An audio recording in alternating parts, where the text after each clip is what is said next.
Perkenalkan, nama saya Selvina Natalia. Saya saat ini berkuliah di Universitas Katolik Widya Mandala Surabaya di kampus Kota Madiun.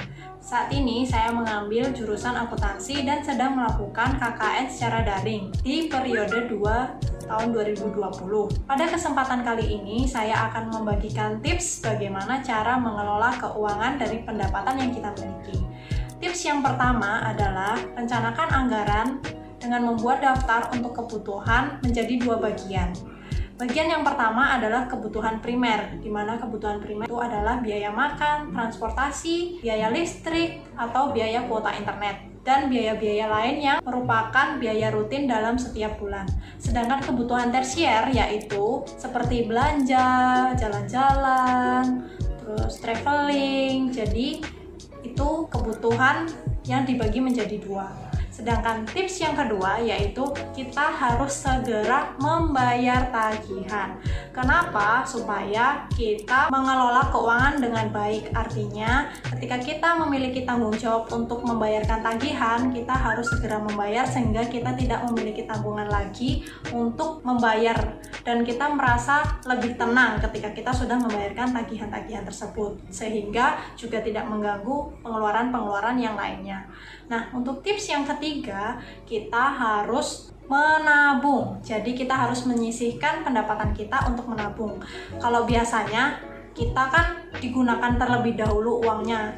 Nah, setelah itu baru ada sisa. Nah, dari sisa tersebut kita baru nabung. Nah, jangan kayak gitu ya. Kali ini kita harus menyisihkan uang dari pendapatan kita untuk ditabung. Jadi, ketika kita menerima pendapatan atau gaji, kita harus segera sisihkan untuk menabung.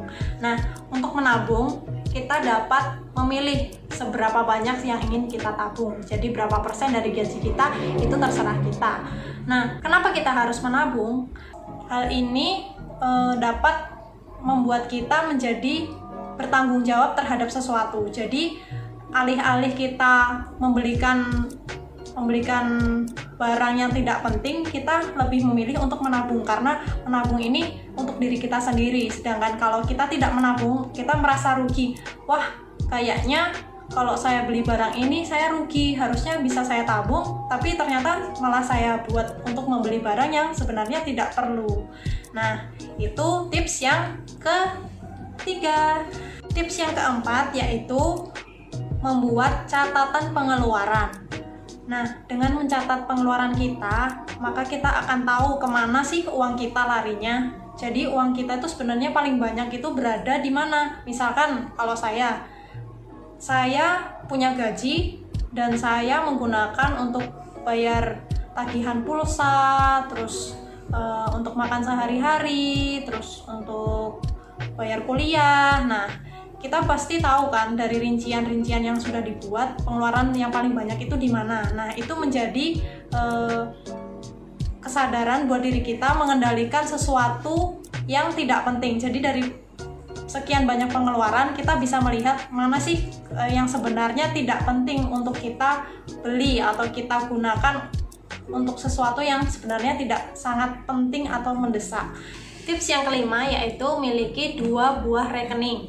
Jadi rekening yang pertama adalah untuk transaksi berbelanja atau melakukan aktivitas yang menjadi kebutuhan kita sehari-hari. Misalnya mengambil uang di bank atau di rekening tersebut untuk membayar tagihan, untuk membayar belanja online atau kebutuhan lainnya. Nah, sedangkan yang kedua ini rekening yang digunakan untuk tabungan. Jadi ketika kita mempunyai tabungan, disitulah rekening yang akan digunakan. Jadi rekening tabungan dan juga rekening untuk transaksi sehari-hari itu adalah 2 rekening yang berbeda. Yang keenam yaitu ketika kita mempunyai kartu kredit, kita harus menggunakan dengan bijak. Biasanya kartu kredit itu memiliki berbagai macam diskon. Jadi kita bisa membeli dengan harga yang murah-murah atau dengan diskon yang cukup besar. Jadi kebijaksanaan dalam menggunakan kartu kredit itu sangat penting. Akan lebih baik jika menggunakan kartu kredit untuk hal-hal yang penting seperti membeli barang yang sangat-sangat diperlukan, misalnya perabotan rumah tangga atau barang-barang lainnya, kita bisa menggunakan kartu kredit karena kita akan mendapatkan diskon yang besar. Jadi itu juga akan mengurangi pengeluaran meskipun menggunakan kartu kredit. Yang ketujuh yaitu investasi. Jika dari pengeluaran-pengeluaran yang sudah dibayarkan dan masih terdapat sisa dari pendapatan kita, maka kita dapat menginvestasikan pendapatan kita dengan berbagai macam cara, yaitu bisa investasi saham, terus kita juga bisa melakukan bisnis. Jadi investasi itu memiliki berbagai macam, bisa investasi saham untuk pensiun atau untuk pendidikan, atau juga bisa digunakan untuk berbisnis. Kita bisa memilih investasi seperti apa yang kita inginkan. Yang terakhir adalah melakukan perbandingan. Jadi setelah kita membuat daftar anggaran, kita membandingkan apakah anggaran yang kita buat sesuai dengan pendapatan yang kita terima. Apakah pengeluaran yang kita keluarkan sesuai dengan pendapatan yang kita terima. Jadi dengan membuat rencana anggaran ini dapat membantu kita untuk mengelola keuangan, sehingga di bulan-bulan berikutnya kita dapat mengatur keuangan menjadi lebih baik dan itu menjadi manfaat untuk kita semua. Itulah beberapa tips yang bisa saya bagikan untuk mengelola keuangan atau bagaimana cara mengelola keuangan sehingga keuangan kita menjadi lebih baik dan terkendali.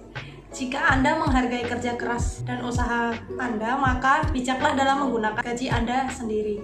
Semoga ini bermanfaat dan sampai jumpa.